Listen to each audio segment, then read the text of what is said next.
और बातचीत होगी।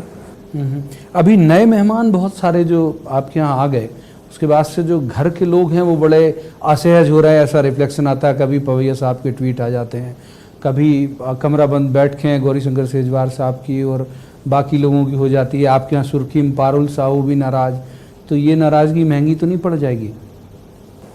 देखिए प्रवीण जी, स्वाभाविक रूप से जब नए लोग पार्टी में आते हैं तो जो लोग बरसों से काम कर रहे हैं उनके मन में अपने भविष्य को लेके या नेतृत्व को लेके स्वाभाविक मन में थोड़ी बहुत पीड़ा होती है।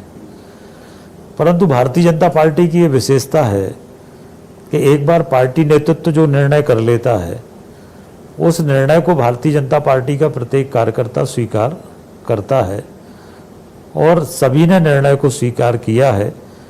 और जो नए लोग आए हैं वो सब मिलके, और देखिए हम लोगों ने लोगों से यही कहा कि सरकार तो 5 साल की बनी थी कांग्रेस की, 5 साल का एमएलए बना था, तो अगर वो मिड इलेक्शन हो रहा है तो 3 साल के लिए हो रहा है और 3 साल के बाद जो आगे परिस्थितियां होंगी वो होंगी। इसलिए अभी तो हम लोग 5 साल उस सीट को छोड़ के ही चल रहे थे। तो ये सारे विषय लोगों के सामने जब आते हैं तो लोगों को लगता है कि नहीं, हमें भारतीय जनता पार्टी को जिताना है और भारतीय जनता पार्टी की सरकार का भविष्य इस उपचुनाव के ऊपर निर्भर करेगा। और भारतीय जनता पार्टी का कोई कार्यकर्ता ये नहीं चाहेगा कि मध्य प्रदेश में भारतीय जनता पार्टी की सरकार ना हो। अच्छा, क्यों वोट देना चाहिए भूपेंद्र जी पब्लिक को, आपकी पार्टी को? इन 27 या ये 28 भी मान लीजिए हो जाए तो इस विधानसभा के लोगों को क्यों चुनना चाहिए? देखिए इसलिए चुनना चाहिए कि कांग्रेस का हम लोगों ने दिग्विजय सिंह की भी सरकार देखी है और 1.25 साल में कमलनाथ जी की भी सरकार देखी है। इस 1.25 साल में मध्य प्रदेश में जिस तरह से किसानों के साथ धोखा हुआ, नौजवानों के साथ धोखा हुआ, बेटियों के साथ धोखा हुआ, युवाओं के साथ धोखा हुआ और एक भी विकास का कार्य 1.25 वर्ष में मध्य प्रदेश में नहीं हुआ जो कोई ये कह दे कि विकास का कार्य हुआ है।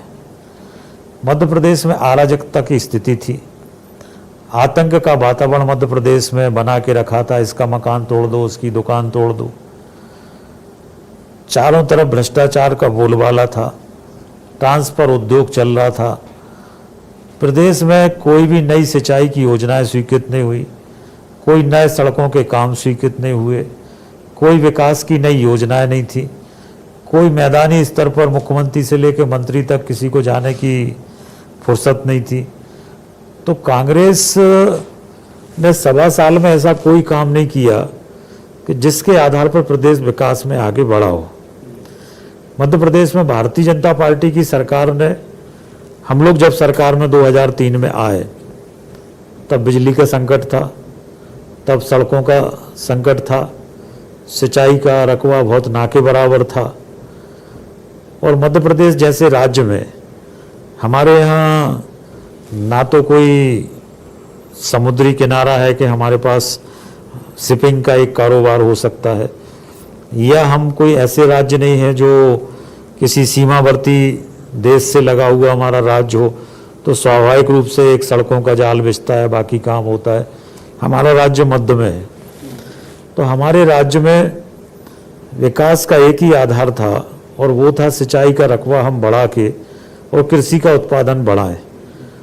और पिछले समय में हम लोगों ने सिंचाई का रकबा बढ़ाया, बिजली 24 घंटे देने का काम हम लोगों ने किया और सिंचाई का रकबा बढ़ने का लाभ ये हुआ कि आज देश में मध्य प्रदेश गेहूं उत्पादन के मामले में नंबर 1 पे है। आज हम चावल जो हमारा है, चावल के मामले में भी अब हम नंबर 1 पर पहुंच गए हैं। तो जो हमारे एग्रीकल्चर प्रोडक्ट थे उसमें देश में हम नंबर 1 पे हैं। दिग्विजय सिंह की सरकार में मध्य प्रदेश का कृषि उत्पादन में 10वां स्थान था मध्य प्रदेश राज्य का।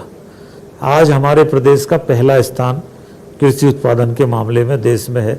ये तभी संभव हुआ है जब हमने लोगों को पानी दिया है और बिजली दी है। आज सड़कों का जाल पूरे मध्य प्रदेश में फैला हुआ है, मध्य प्रदेश का लॉ एंड ऑर्डर अच्छा है। मध्य प्रदेश में आज लोग मध्य प्रदेश को शांति का टापू मान के चलते हैं। और मध्य प्रदेश में जो सामाजिक कल्याण की योजनाएं बनी, वो योजनाएं अपने आप में अभिनव योजनाएं हैं पूरे देश में। उसका भी लाभ गरीब वर्ग को, गरीब परिवारों को मिला है। और इसलिए हर क्षेत्र में हम लोग नंबर 1 पर रहे हैं। अगर देश में प्रधानमंत्री आवास योजना लागू हुई तो मध्य प्रदेश उसमें नंबर 1 पे है। अगर आज देश में स्ट्रीट वेंडर योजना लागू है तो उसमें देश में मध्य प्रदेश नंबर 1 पे है। तो हमारे माननीय मुख्यमंत्री जी जिस तरह से रात दिन मेहनत करते हैं और एक एक योजना को मिशन के रूप में लेते, एक एक काम को मिशन के रूप में लेते हैं। और इसलिए चाहे वो माननीय मोदी जी का आत्मनिर्भर भारत का संकल्प हो, उसमें आज हम देश में नंबर 1 पे हैं। तो जो मध्य प्रदेश में एक मिशन के रूप में हम लोग काम कर रहे हैं, उसका ही परिणाम है कि मध्य प्रदेश विकास में तेजी से आगे बढ़ रहा है। और आज के समय में लोग सिर्फ विकास पे वोट देते हैं और किसी बातों पे वोट नहीं देते हैं। अब भारत का जो चुनाव का ट्रेंड है वो पूरी तरह से विकास पे आधारित हो गया है। अब लोग नेगेटिव पॉलिटिक्स को स्वीकार नहीं करते हैं और कांग्रेस के पास कोई पॉजिटिव पॉलिटिक्स है नहीं।